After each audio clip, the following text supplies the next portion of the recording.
A few moments later. Bismillahirrahmanirrahim. Assalamualaikum warahmatullahi wabarakatuh.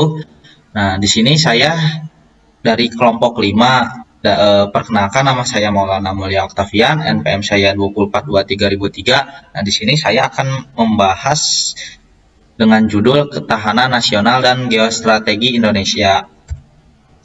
Nah, yang pertama, pengertian geostrategi dan ketahanan nasional. Nah, di sini geostrategi adalah konsep yang berkaitan dengan bagaimana suatu negara memanfaatkan kondisi geografisnya untuk mencapai tujuan nasional. Nah, di sini ketahanan nasionalnya adalah kemampuan suatu negara untuk mempertahankan kedaulatannya, terus menjaga integritas wilayahnya, dan melindungi rakyatnya dari berbagai ancaman. Yang kedua adalah ketahanan nasional sebagai geostrategi Indonesia. Nah, di sini ketahanan nasional sebagai geostrategi Indonesia adalah konsep yang menggabungkan unsur-unsur ketahanan nasional dengan strategi geografi untuk menjaga dan mengoptimalkan keberlanjutan dan kedaulatan negara. Nah, di sini ada dua contohnya. Ketahanan nasional mencakup kemampuan sebuah negara untuk mempertahankan dirinya dari berbagai ancaman baik dari dalam maupun luar negeri. Nah, di sini geostrateginya adalah penerapan pertimbangan geografis dalam merancang dan melaksanakan kebijakan serta strategi politik, ekonomi, dan militer. Nah, di sini ada penerapan ketahanan nasional sebagai geostrategi Indonesia membawa hasil positif seperti, nah di sini ada 4 ya, meningkatkan stabilitas politik dan keamanan. Yang kedua itu meningkatkan pertumbuhan ekonomi, yang ketiga meningkatkan kesejahteraan rakyat. Nah, di sini yang terakhir meningkatnya peran Indonesia di kawasan regional dan internasional. Oke, di sini saya akan memberi kepada Namia. A few moments later. Assalamualaikum warahmatullahi wabarakatuh. Perkenalkan, nama saya Namia dengan NPM 20423010. Di sini saya akan menjelaskan tentang geostrategi pembangunan nasional dan model-model ketahanan nasional. Ini saya akan menjelaskan tentang geostrategi apa? Ini saya akan menjelaskan tentang geostrategi dan pembangunan nasional. Nah, geostrategi di sini yaitu penerapan pertimbangan geografis dalam perumusan dan pelaksanaan kebijakan serta strategi politik, ekonomi, dan militer. Geostrategi memanfaatkan posisi geografis suatu negara untuk mencapai tujuan nasional dan internasionalnya. Dan untuk pembangunan nasional yaitu proses yang dilakukan oleh suatu negara untuk meningkatkan kesejahteraan dan kualitas hidup rakyatnya melalui berbagai upaya di bidang ekonomi, sosial, politik, dan budaya. Pembangunan nasional bertujuan untuk mencapai pertumbuhan ekonomi yang berkelanjutan, pemerataan kesejahteraan, dan peningkatan kapasitas sumber daya manusia. Selanjutnya di sini ada hubungan geostrategi dan pembangunan nasional, yaitu saling mendukung dalam berbagai cara. Yang pertama ada pemanfaatan posisi geografis, yang kedua ada keamanan dan stabilitas, yang ketiga ada sumber daya alam, dan yang keempat ada diplomasi ekonomi. Selanjutnya di sini saya akan menjelaskan tentang model-model ketahanan nasional. Yang pertama ada model Astagatra, yaitu model ketahanan nasional Indonesia yang terdiri dari 8 aspek atau gatra. Model ini mencakup berbagai dimensi kehidupan nasional yang saling berkaitan dan mempengaruhi satu sama lain. Astagatra dibagi menjadi 2 kelompok besar, yaitu Trigatra, yaitu 3 aspek alamiah, ada geografis, kekayaan alam, dan demografis. Dan yang kedua di sini ada Pancagatra, yaitu 5 aspek sosial, ada ideologi, politik, ekonomi, sosial budaya, pertahanan, dan keamanan. Yang kedua, model heksagon, yaitu menekankan 6 dimensi yang dianggap penting untuk ketahanan nasional.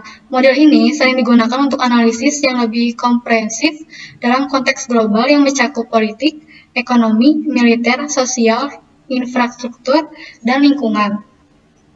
Yang ketiga ada model comprehensive security, yaitu model ini mengadopsi pendekatan yang lebih luas dalam melihat ketahanan nasional, mencakup berbagai dimensi yang dianggap vital untuk keselamatan dan kesejahteraan negara. Model ini sering digunakan di negara-negara maju dan mencakup keamanan tradisional, non-tradisional, keamanan ekonomi, keamanan sosial, keamanan politik, dan keamanan lingkungan. Dan yang terakhir di sini ada model 3D yaitu Defense, Diplomasi, dan Development. Model 3D di sini menggabungkan 3 pilar utama yang dianggap krusial dalam menjaga ketahanan nasional. Yang pertama ada Defense, yaitu pertahanan, yaitu kemampuan militer dan kebijakan pertahanan untuk melindungi negara dari ancaman eksternal. Dan yang kedua ada diplomasi, yaitu hubungan internasional dan kebijakan luar negeri untuk membangun aliansi dan kerjasama internasional. Dan yang ketiga ada development atau pembangunan, yaitu pembangunan ekonomi dan sosial untuk meningkatkan kesejahteraan masyarakat dan mengurangi kerentanan terhadap ancaman. Selanjutnya akan dijelaskan oleh Fitri. A few moments later. Perkenalkan, nama saya Fitri Ramawati dengan NPM 2042307. Di sini saya akan melanjutkan membahas mengenai asas, sifat, dan tujuan ketahanan nasional. Yang pertama itu ada asas-asas ketahanan nasional. Asas-asas ketahanan nasional ini merupakan pedoman berdasarkan nilai Pancasila, Undang-Undang Dasar 1945, dan Wawasan Nusantara. Nah, terbagi menjadi beberapa macam. Yang pertama ada asas kesejahteraan dan keamanan. Kesejahteraan itu kebutuhan mendasar serta wajib dipenuhi oleh seluruh masyarakat. Kemudian yang kedua ada asas komprehensif, integral, atau menyeluruh, di mana kehidupan bangsa bisa harmonis, terpadu, seimbang dari seluruh aspek kehidupan bermasyarakat. Yang ketiga ada asas mawas, ke dalam dan keluar, bertujuan untuk menumbuhkan dan mengembangkan karakter dari kehidupan nasional berdasarkan nilai otonomi. Sedangkan mawas untuk keluar itu suatu negara yang mengantisipasi, melawan, dan menanggulangi dampak lingkungan dari luar negeri. Dan yang keempat itu asas kekeluargaan. Asas ini bermakna keadilan, kebersamaan, dan tanggung jawab. Yang selanjutnya itu sifat ketahanan nasional. Nah, ini juga sama, terbagi menjadi beberapa macam. Yang pertama ada sifat ketahanan manunggal, yaitu ketahanan nasional harus mewujudkan kesatuan, keseimbangan, serasi, dan selaras. Kemudian ada sifat mawas. Mawas ini bertujuan untuk mewujudkan hakikat serta sifat nasional suatu negara, sehingga akan berdampak pada daya saing. Yang ketiga ada sifat dinamis. Yang ini di mana dinamis itu akan selalu berubah-ubah, baik meningkat maupun menurun tergantung pada situasi dan kondisi suatu negara. Kemudian yang keempat ada konsultatif dan kerjasama, yaitu mengedepankan sikap konsultatif dan kerjasama, di mana sifat ini tuh tidak mengutamakan kekuatan fisik tetapi memanfaatkan kekuatan moral. Dan yang terakhir yaitu ada tujuan ketahanan nasional. Ketahanan nasional ini merupakan pembukaan Undang-Undang Dasar 1945, dijelaskan bertujuan untuk menjaga bangsa dan seluruh tumpah darah Indonesia, untuk menjaga seluruh keutuhan wilayah yang ada di Indonesia, mempertahankan identitas nasional, mengembangkan daya saing bangsa, dan menciptakan kesejahteraan bersama.